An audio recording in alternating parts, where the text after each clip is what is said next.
आदाब, मैं हूं वसतुल्लाह खान, मेरे साथ हैं ज़रार खोड़ो और इस्लामाबाद से हैं मुबशिर जैदी। साहिवाल में कौमी शाहराह पे CTD पंजाब के ऑपरेशन में 2 ख़वातीन समेत 4 अफराद की हलाकत के मामले की छानबीन की GIT की इब्तदाई रिपोर्ट भी आ चुकी है और सरकारी एहलकारों की जानिब से लगातार वजाहतें पेश की गई हैं और मुसलसल पेश की जा रही हैं। उसके बावजूद रोज़ाना कुछ नए सवालात उड़ जाते हैं जवाब के इंतज़ार में। कल ही अमूर दाखिला से मुतालिक सेनेट की स्टैंडिंग कमेटी के सामने मकतूल जलील अहमद के भाई खलील और गाड़ी ड्राइव करने वाले नौजवान ज़ीशान जावेद की वालिदा के बयानात कलमबंद हुए। ज़ीशान जावेद के जिसे हुकूमती हलकों की जानिब से मुबैना दहशतगर्द करार दिया जा रहा है, उनकी वालिदा ने सेनेट की कायमा कमेटी में पेश होने से ज़रा पहले कहा, मैं इंसाफ चाहती हूँ बेटा, मुझे इंसाफ है। और मेरे बेटे के ऊपर जो लेबल लगाया गया है दहशतगर्द का, एक तो हमारा बेटा छीन लिया, वही हमारा सहारा था, और दूसरा ऊपर हमारे लेबल लगा दिया है कि हम जी ना सके, हमें भी जीते जी मार दिया इन्होंने। हम इंसाफ चाहते हैं बस। इसके बाद ज़ीशान की वालिदा कायमा कमेटी के सामने पेश हुई। उन्होंने कहा कि अगर मेरा बेटा दहशतगर्द था तो उसे ज़िंदा गिरफ़्तार क्यों नहीं किया गया? इंडिया के जासूस को अगर ज़िंदा गिरफ़्तार कर लिया गया तो मेरे बेटे को भी आप ज़िंदा पकड़ सकते थे, और मौका भी था। ज़ीशान 100% मौका था। ज़ीशान की वालिदा ने कहा कि वो 25 साल से मोहल्ले की रिहायशी हैं, मगर कभी ज़ीशान की शिकायत नहीं आई। मेरे बेटे की जिस गाड़ी को मशकूक बताया जा रहा है वो गली में खड़ी रहती है। चलो मेरे बेटे को मार दिया, मगर कम से कम उस पर दहशतगर्दी का लेबल तो मत लगाओ। ज़ीशान के भाई जो पंजाब पुलिस की डॉल्फिन फोर्स में काम करते हैं, उन्होंने कहा कि नौकरी हासिल करते वक्त उन्होंने अपने भाई के शनाख्त की कार्ड की कॉपी भी पुलिस डिपार्टमेंट को दी थी। ट्रेनिंग और इंडक्शन के दौरान कम से कम 3 बार मुतल्लिका इंटेलिजेंस एजेंसियों ने मेरे ख़ानदान के तमाम कवायद की तस्दीक की। उनके ख़िलाफ़ किसी थाने में कोई मामूली शिकायत का भी रिकॉर्ड मौजूद नहीं है। सेनेट की दाखिला कमेटी के सरबराह सेनेटर रहमान मलिक ने कहा कि CTD ने अपनी रिपोर्ट में अगरचे ज़ीशान जावेद को दहशतगर्द करार दिया है, मगर अब तक कोई सबूत फराहम नहीं किया जा सका। उन्होंने उस वक्त जो एक कार्रवाई ज़ाब्ता है, पुलिस कार्रवाई कहते हैं उसको, अगर एक शिकायत आई थी कि ज़ीशान एक टेररिस्ट है, यानी कि वो दहशतगर्द है, तो उसको उस पुलिस स्टेशन में कोई रिपोर्ट लगाई गई? क्या कोई FIR बनाई गई? क्या जो यूसुफ रज़ा गिलानी साहब के बेटे के केस में आप कोर्ट में मूव किया आपने कि ये बंदा भी इन्वॉल्व था? क्या फैसलाबाद की जो वारदात हुई उसमें उनका नाम डाला गया? मैंने कहा हम सेल्फियों पे यकीन नहीं करते, हमें कानूनी तौर पे इसका रिकॉर्ड चाहिए।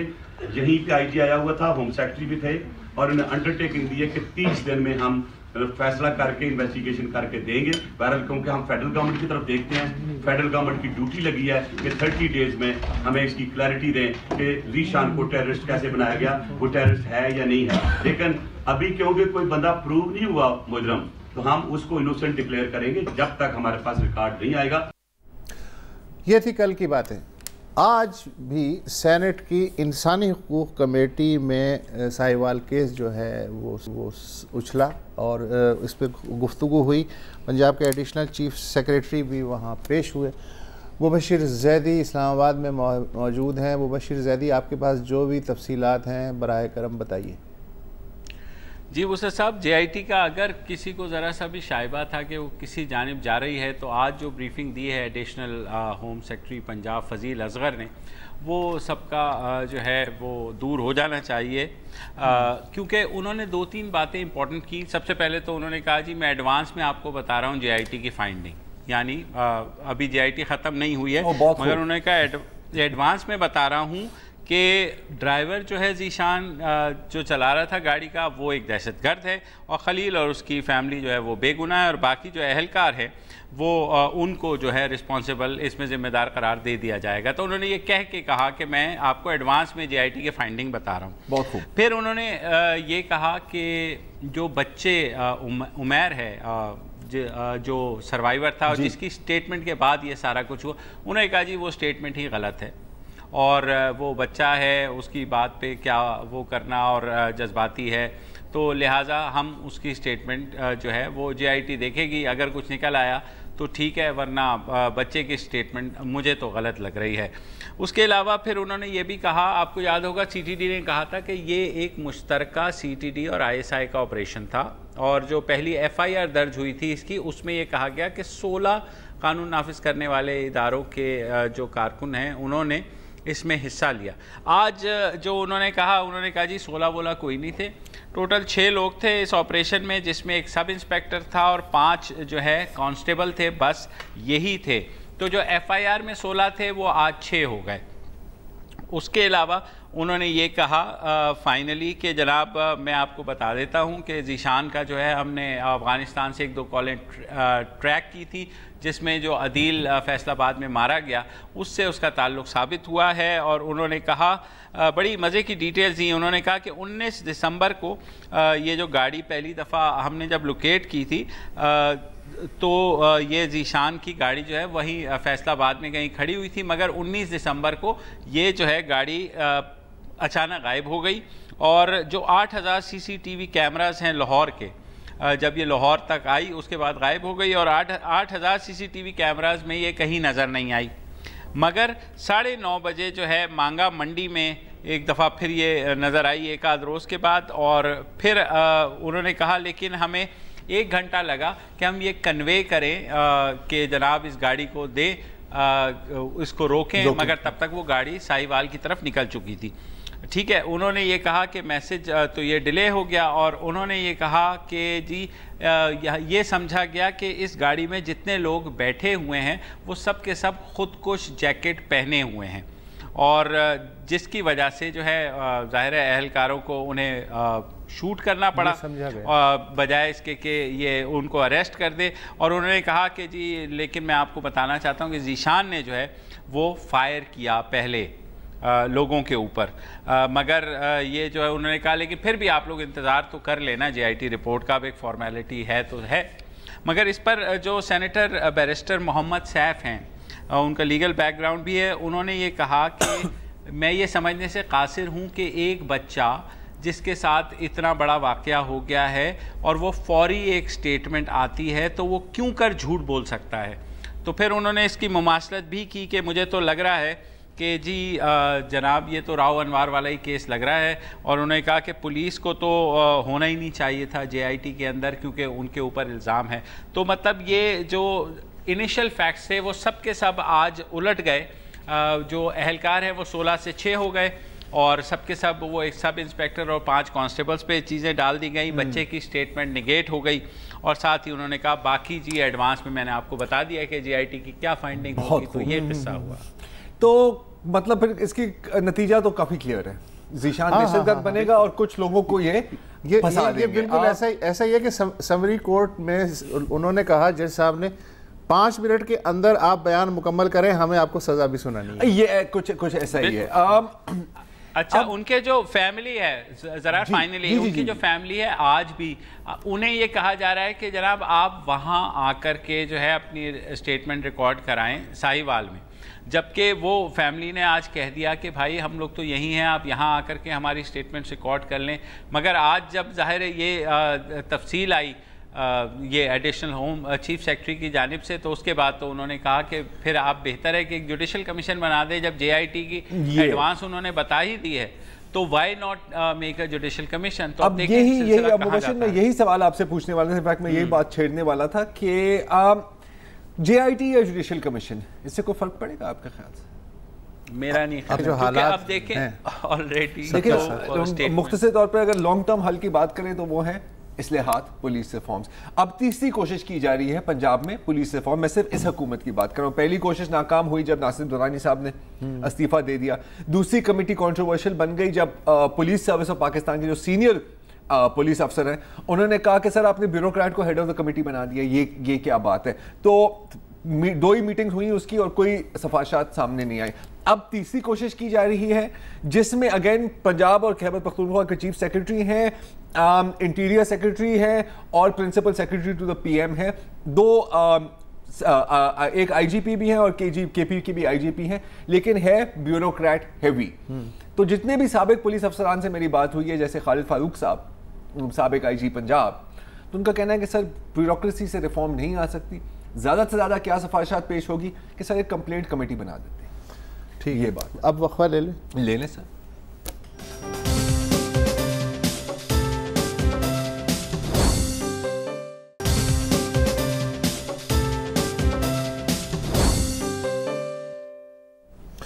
वक्फे से पहले आपने सुना कि आज सेनेट की इंसानी हुकूक कमेटी में पंजाब के जो एडिशनल सेक्रेटरी दाखिला हैं उन्होंने क्या क्या अफलातूनी और अरस्तुई किस्म की थेरियाँ पेश की।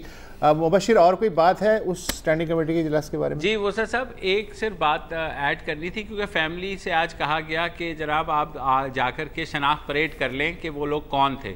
और खलील के भाई ने कहा कि जनाब जब बच्चे की स्टेटमेंट आपने गलत करार दे दी है तो अब ये वहाँ जाकर के शनाख्त परेड क्या करेंगे, कैसे पहचानेंगे? उसके अलावा आपको पता है, आप खुद कह रहे हैं कि एक सब इंस्पेक्टर और 5 एहलकार इन्वॉल्व थे, तो उसके बाद शनाख्त परेड की जरूरत क्या बचती? और वो भी उस बच्चे नहीं, मतलब जिसकी गवाही कबूल नहीं है उसकी अल्लाह। अच्छा बस ठीक, चलो आगे बढ़ो। अच्छा, इंसानी हुकूक का मामला भी चल रहा है। एक बेहतर ख़बर भी आई है कि इंसानी हुकूक से मुताल्लिक़ कल वज़ीर-ए-आज़म इमरान खान की ज़ेर सदारत एक इजलास हुआ। इसमें फ़ैसला किया गया कि पाकिस्तान पीनल कोड में तरमीम करके किसी भी फ़र्द या इदारे की जानिब से किसी भी शहरी को जबरी अगवा करने के अमल को काबिल ताज़ीर जुर्म बनाया जाए। जो सेक्रेटरी वज़ीर इत्तलात फवाद चौधरी, उन्होंने ब्रीफिंग में कहा कि जबरी अगवा के मुलज़िमों के मुकदमात आम सिविलियन अदालतों में चलाए जाएंगे। इस बारे में बिल की तैयारी का काम काबीना की ज़ैली कमेटी को दे दिया गया है। ये बिल इंटेलिजेंस एजेंसियों, वजारत दिफा, खारजा, इंसानी हुकूक और क़ानून की वजारतों की मशावरत से, यानी स्टेक होल्डर्स की मशावरत से तैयार किया गया है। माहिर क़ानून रीमा उमर हैं जी, उनका ये कहना है कि बिल में जबरी गुमशुदगी की वही तारीफ होनी चाहिए जो इस बारे में बैनुल अक़वामी कन्वेंशन में मौजूद है। सिर्फ ताज़ीरात पाकिस्तान में एक तरमीम से काम नहीं चलेगा, क़वानीन और पॉलिसी में जामे इस्लाहात की ज़रूरत है। गुज़िश्ता बरस जुलाई में इस्लामाबाद हाई कोर्ट के जस्टिस अतहर मिनुल्लाह, जो इस वक्त चीफ जस्टिस हैं, उन्होंने इस बारे में एक दरख्वास्त निपटाते हुए कहा था कि जो लोग जबरी गुमशुदगियों के ज़िम्मेदार हैं उन पर इंसदाद दहशत गर्दी एक्ट लागू होना चाहिए। अच्छा, इस बारे में अच्छी बात यह है कि तमाम सियासी जमातें बशमूल PTI अब उनमें एक पॉलिटिकल विल नज़र आ रही है। और ज़रा हटके में पिछले महीने जो इंसाफ की वज़ीर शीरी मज़ारी, उन्होंने जो एक गुफ्तगू की उससे पॉलिटिकल विल का अंदाज़ा हुआ। याद दहानी के लिए उसका एक इक़्तिबास सुनिए। टेरर एक्ट है हमारा, हमारे क्रिमिनल प्रोसीजर्स हैं, हमारे क्या कहते एंटी स्टेट एक्टिविटीज़ के लिए कवानीन है, मिलिट्री कोर्ट्स हैं, एंटी टेरर कोर्ट्स हैं।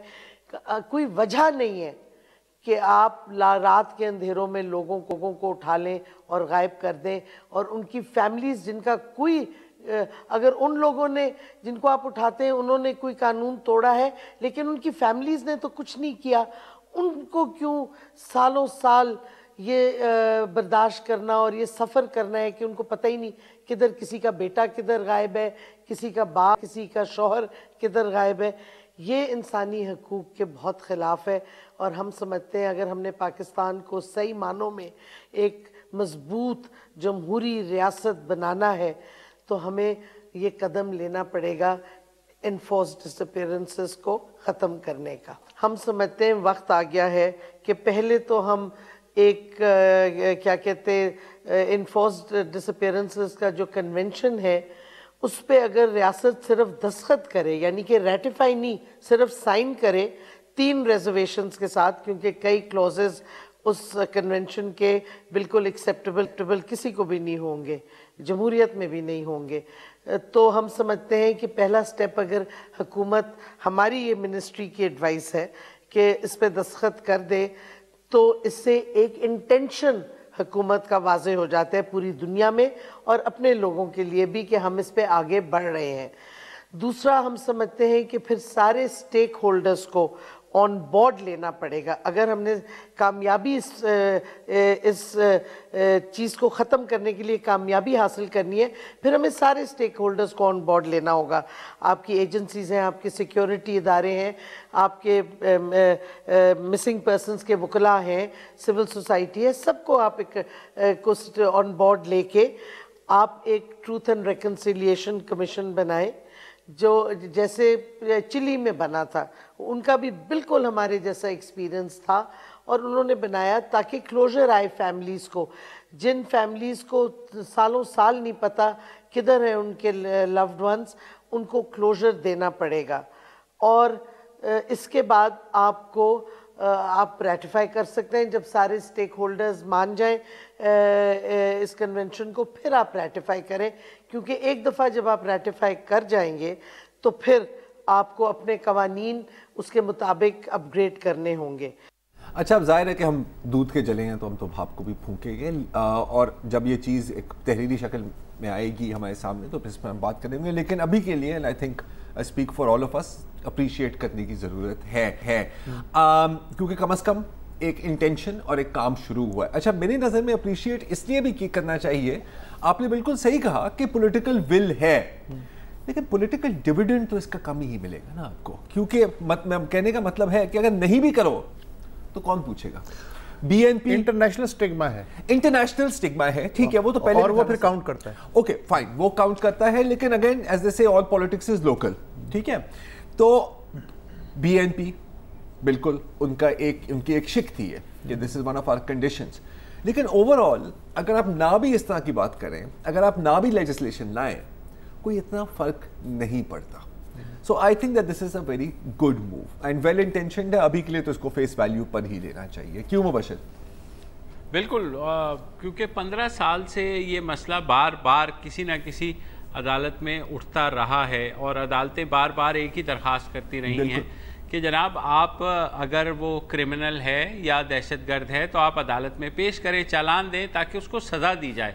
अब होता यह है कि लोगों को उठा लिया जाता है प्रीटेक्स्ट में, जैसे शीरी मदारी ने कमोबेश सारा एक्सप्लेन कर ही दिया है, मगर देखें पहले कोर्ट्स के पास ये पावर होती थी हेबियस कॉर्पस की, जैसे कि हब्स बेजा में रखा हुआ है, और वो खासी उसमें जो है एक्टिव थी। मगर जब से ज़ाहिर है इंसदाद दहशतगर्दी का लॉ आया है और ये पावर दी गई है कि आप किसी भी शख्स को 3-4 महीने तक अपनी डिटेंशन में बग़ैर किसी उसके रख सकते हैं, तो वहाँ से मामला थोड़े से जो है इधर उधर होने शुरू हुए और शिकायत बढ़ती चली गई। फिर हमने मुजाहिरों की शक्ल देखी, हर महीने कहीं ना कहीं मुल्क में जो है मिसिंग पर्सनस का मुजाहरा हो रहा होता है। तो बहुत ज़रूरी है कि ऐसी लेजिस्लेशन जो है वो लाई जाए जिस पे तमाम ना सिर्फ सियासी जमातें बल्कि और स्टेक होल्डर्स, जिसमें ज़ाहिर है जुडिशरी को भी आपको लेना पड़ेगा, क्योंकि इवेंचुअली आपको जो रिलीफ है वो तो आपको अदलिया से, अदालतों से ही मिलेगा इस केस में। बात बिल्कुल सही है, लेकिन वही है कि अभी इंटरनेशनल जो कन्वेंशन है जबरी गुमशुदगी यहाँ का, उसकी तौसीक और तस्दीक तक का जो फासला है बहुत लंबा फासला है। जी बिल्कुल, अभी तो पहला कदम लग रहा है। ये है international convention for the protection of all persons from enforced disappearance. बहुत लंबा नाम है, हाँ। इसको कहने में भी आसान नहीं है, लेकिन anyway I think step in the right direction. इनके इंटेंशन पर में कोई शक नहीं है। उम्मीद है कि फिर बातों से आगे भी हम बढ़े इस पर। हाँ ठीक, बिल्कुल। पिछले 10 साल में तो नहीं हुआ, यही गनीमत। 15 ही ले लें सर, 15 साल ले लें, 20 साल ले लें, जरदारी साहब की हुकूमत में और किसी भी नवाज शरीफ की हुकूमत में। बहरहाल तो कम से कम जिसने जो काम किया है तो छोटा सा ही सही, अच्छा सही, मुशर्रफ की हुकूमत किया तो छोड़ सब मिला के बात करते हैं, कोई बात नहीं, वक्फा ले लें।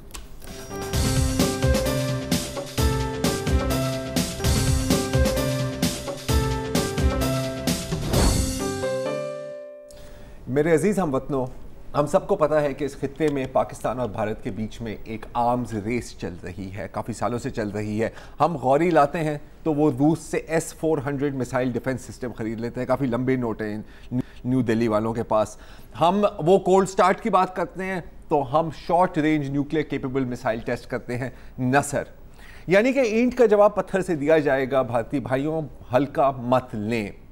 लेकिन अब मामलात बहुत ही बिगड़ गए हैं और हाल में ही भारत ने एक ऐसे हथियार और ऐसी टैक्टिक्स हमें दिखाई हैं जिसका शायद हमारे पास कोई मुकाबला नहीं। और हमारे दिल जलाने के लिए ये डिस्प्ले की गई है वाघा बॉर्डर पर ताकि हमें नजर भी आए, और ये हुई है भारत के रिपब्लिक डे पर। अगर आप देखना चाहते हैं कि ये हथियार, ये टैक्टिक्स क्या हैं, देखिए।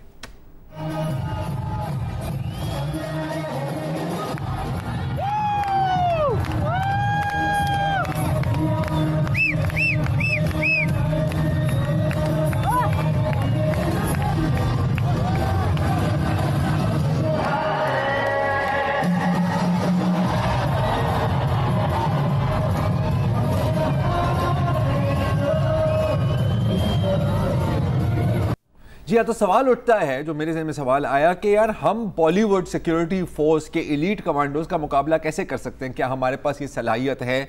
बिल्कुल हम बम बना देते हैं, हम उन्होंने बम फाड़ा, हमने भी बम फाड़ा, लेकिन इसके बारे में हम क्या कर सकते हैं? तो मायूस होकर मैंने पाकिस्तान की आवाम से एक अपील की ट्विटर पर, सोशल मीडिया पर, कि खुदा के वास्ते मदद करें, और अवाम ने जवाब दिया, आई एम हैप्पी टू से, सर यस सर। एक शख्स हैं अबीर साहब, उन्होंने एक चीज़ नोट की, उन्होंने कहा कि यार देखें, कलाबाजियाँ तो खा लेते हैं, उछल कूद लेते हैं, लेकिन आप देखें कि इनके हाथ में कोई हथियार नहीं है। तो अगर हमने इनकी कुट मारनी है तो हम कैसे मारे हैं? डंडियों से, और वो भी डांस करते हुए। नहीं मानते? देख लिया उन्होंने हमें क्या वीडियो भेजे हैं।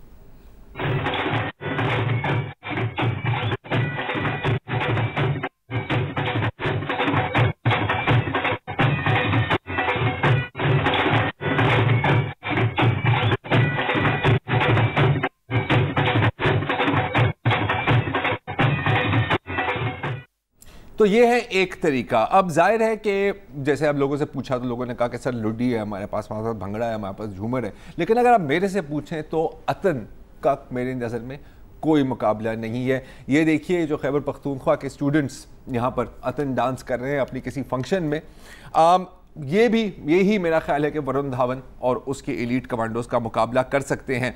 लेकिन जाहिर है कि जंग लड़ना तालिब इल्मों का काम नहीं है। शायद ये बेहतर होगा कि ये दुश्मन के बच्चों को पढ़ाने लग जाएं। जंग लड़ना है फौजियों का काम, वर्दी वालों का काम। और अगर आप जैसे आप इस वीडियो में देख सकते हैं, हमारे वर्दी वाले जवान भी अतन में कम से कम किसी से पीछे नहीं है। ये है वाना कैडेट कॉलेज, इंटेलेक्ट्रोल ने हमें ये वीडियो भेजी है। और इसके साथ साथ हम नज़रअंदाज ना करें अपनी पुलिस फोर्स को, क्योंकि हमारी पुलिस फोर्स का भी आपको पता है फ्रंट लाइन ऑफ डिफेंस होती है, first and well not final, लेकिन फर्स्ट लाइन ऑफ डिफेंस। तो यहाँ पर आप देख रहे हैं कि हमारे पुलिस वाले के जवान दुश्मन के इर्द गिर्द घेरा तंग कर रहे हैं। अच्छा, अब बॉलीवुड में जाहिर है कि शोबाजी काफ़ी चलती है, ये हाथ मारा तो ये छलांग मारी, लेकिन कभी कभी धीमे अंदाज में भी वार किया जा सकता है। इशारों से ही अभी आप वार कर सकते हैं। और अगर आप नहीं मानते तो ये देखें हमारे बलोच भाइयों की एक शानदार परफॉर्मेंस।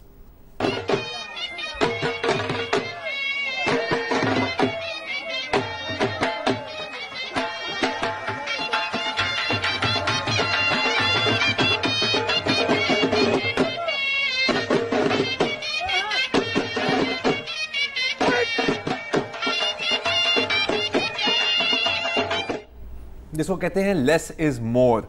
अब जाहिर है कि बहुत लोगों ने खटक डांस के क्लिप्स भी भेजे, लेकिन खटक डांस क्या हुआ जब आप परवेज़ खटक साहब का ही डांस देख सकते हैं। और आपको याद होगा कि आज़ादी मार्च के दौरान परवेज़ खटक साहब ने भी अपनी डांस मूव्स का मुजाहरा किया था। थोड़े से स्टिफ हैं, लेकिन जान है तो जहान है, और कम से कम दिल जवान है इनका। लेकिन अगेन खटक साहब के बारे में ये भी कहा जाता है कि सिगरेट बहुत पीते हैं, और जाहिर है कि ज़्यादा खाना शाना नहीं खाते, देसी घी से दूर रहते हैं, तो एनर्जी कम होती है। अगर आपको एनर्जी चाहिए तो आपको कहाँ जाना होगा? पाकिस्तान में खाता पीता पंजाब, जाहिर है। तो खाते पीते पंजाब की भी परफॉर्मेंस देख लें, पॉलिटिकल परफॉर्मेंस चेक करें जी। ये देखें सर, हनीफ अब्बासी साहब और आबिद शेर अली मतलब पसीना पसीना हो गए। मतलब कि इनके नज़दीक जो लोग होंगे उन पर तो बरसात हो रही होगी, लेकिन इसके बावजूद डांस परफॉर्मेंस बहुत अच्छी है। और जितनी स्पीड से ये अपने हाथ हिला रहे हैं, मेरे ख्याल शायद यही है जो शहबाज शरीफ कहते थे, क्या कहते थे? पंजाब स्पीड। लेकिन हम इंडिया के पास उड़ता पंजाब है, हमारे पास खाता पीता एंड ये वाला पंजाब है, एफिड्रीन का पंजाब। 12 से एलर्जी आती है, मैंने सुना है। मैं एनीवे मूविंग ऑन। सिंध में इसका ये मतलब नहीं है कि सिंध में हमें किसी एहसास कमतरी का शिकार होना चाहिए, क्योंकि हमारे पास वो शख्स है जो सब पर भारी है। नहीं मानते तो ये देखें एक क्लिप शानदार हिट फिल्म ईंट से ईंट पार्ट 1 का, देखिए।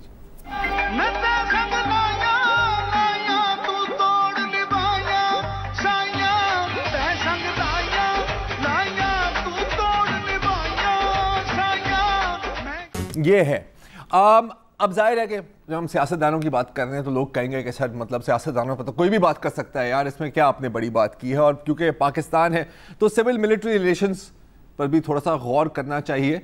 तो इस पॉइंट पर मैं कहना चाहता हूँ कि आपने फौजी जवानों का तो रक्स देखा है, हाँ अतन, साबिक आर्मी चीफ जनरल रहील शरीफ भी किसी से कम नहीं है।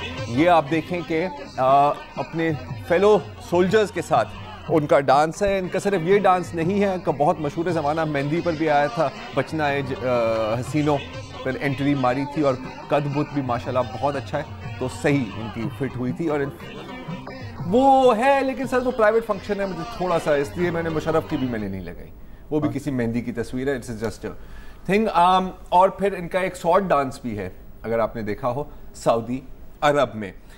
अच्छा, लेकिन जाहिर है कि अब हमारे बाल सफ़ेद हो गए हैं और उम्र भी अब काफ़ी बढ़ गई है, दिल फिर भी काले हैं। वो तो हमेशा रहेंगे सर, बचपन से थे और इंशाल्लाह मरते हुए दम तक काले रहेंगे। तो अब वक्त आया है कि हम पास ऑन द टॉर्च करें टू अ न्यू जनरेशन। और हालांकि बहुत लोग कहते हैं कि यार ये जो नौजवान हैं किसी काम के नहीं है, मैं कहता हूं कि ऐसा नहीं है। अगर आप देखना चाहते हैं कि पाकिस्तान की अगली जनरेशन में किस तरह के डांस फाइटर्स आ रहे हैं, ये क्लिप देखिए।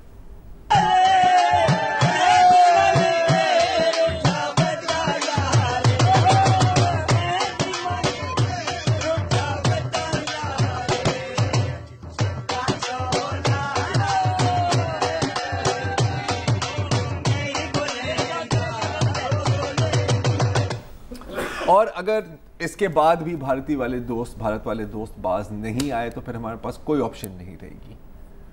एक ऑप्शन हमारी सिर्फ जो बचेगी वो है कि अपना जो ultimate weapon of mass destruction है, जो मैं नहीं इस्तेमाल करना चाहता, हमारे पास कोई चॉइस नहीं रहेगी कि हम वही इस्तेमाल करें। अब जानते हैं वो क्या है?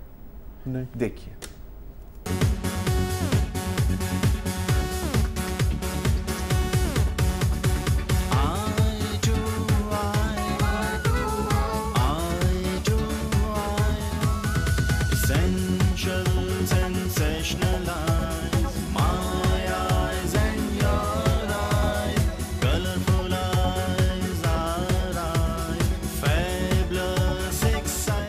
भारत को हमारे नाच गाने से कोई ज़्यादा ख़तरा नहीं है, लेकिन अगर मेरा ख्याल है कि अगर ख़तरा है उन्हें भी और हमें भी, तो अपने अंदर वाले लोगों से ही है। वो कैसे, आपको बताएंगे इस ब्रेक के बाद।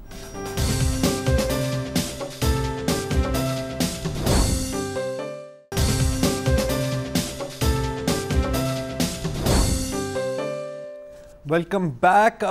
पिछले सेगमेंट में तो हमने ऐसे एक लाइटर किस्म का सेगमेंट आपको दिया था। अब हम बात करते हैं कि आज भारत में महात्मा गांधी की 71वीं बरसी मनाई जा रही है और मुल्क भर में तकरीबात हुई हैं, तकरीरें भी हुई हैं, ट्रिब्यूट्स पेश किए गए हैं। लेकिन एक बहुत ही अजीब और गरीब किस्म का मंजर हमारे सामने आया है और वो है हिंदू महासभा।